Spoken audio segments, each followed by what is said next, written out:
අයිබෝවන් දරුවනේ ඔන්න අදත් මං ඔයාලට ලස්සන දේව කතාවක් අරගෙන එන්නයි සූදානම් වන්නේ.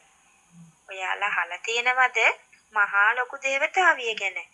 අද මං ඔයාලට පැහැදිලි කරන්න හදන්නේ හිම දේවතාවිය ගැනයි. ඉතින් දරුවනේ මේ දේවතාවිය මයංගන ප්‍රදේශයේ තමයි තමන්ගේ බලය පතුරවගෙන ඉඳලා තියෙන්නේ. ඔයාලා අහලා තියෙනවද සුමන සමන්දේවි රාජුත්තමයන්න් වහන්සේ එතුමාගේ සහෝදරියක් බව හැමෝම පවසනවා. ඒ වගේම සුමන සමන්දේවිදුන්ගේ අක්කා කියලා කියනවා. ඒ නිසා තමයි දරුවනේ මහා ලොකු අක්කා හෙවත් මහා ලොකු දේවතාවිය කියලා කියන්නේ. මයංගනේ ඒ කාලේ ඉඳලා තියෙනවා දේව ගෝත්‍රිකයි යක්ෂ ගෝත්‍රිකයි. ඔය අතරතුර දේව ගෝත්‍රිකයන්ගේ නායකයෙක් ඉඳලා තියෙනවා සුමිත්‍ර නම් කියලා. ඒ සුමිත්‍ර කියන නායකයාගේ බිරිඳ තමයි මේ මහලොකු අක්කා. ඉතින් එක්කල හිටියා කියනවනේ යක්ෂ ගෝත්‍රිකයනොත්. මේ යක්ෂ ගෝත්‍රිකයන් පවා මේ මහලොකු අක්කට ගොඩාක් ගරුසරු කරලා තියෙනවා.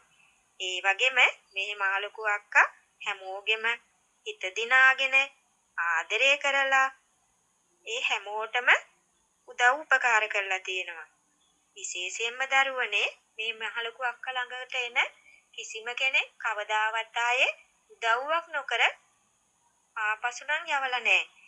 කොහොම ඉන්න අතරතුර තමයි මේ මහලොකු අක්කා දේවත්වයටපත් වෙන්නේ.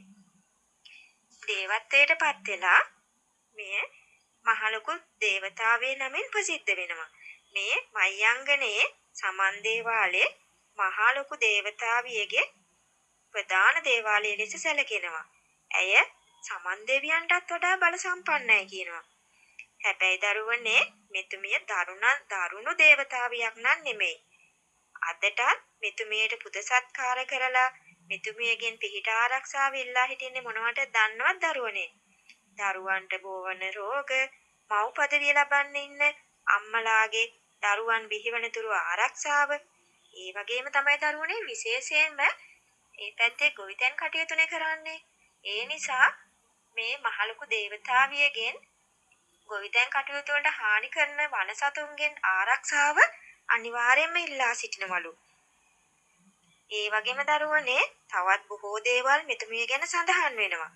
මෙතුමියට මහා සම්මේ දේවාලය හදන්න රාජ්‍ය අනුග්‍රහය දක්වලා තියෙනවා කියන්නේ රාජාදි රාජසිංහ රජුගේ කාලයේලු. ඉතින් දරුවනේ එහෙනම් අපිට හිතා ගන්න පුළුවන්නේ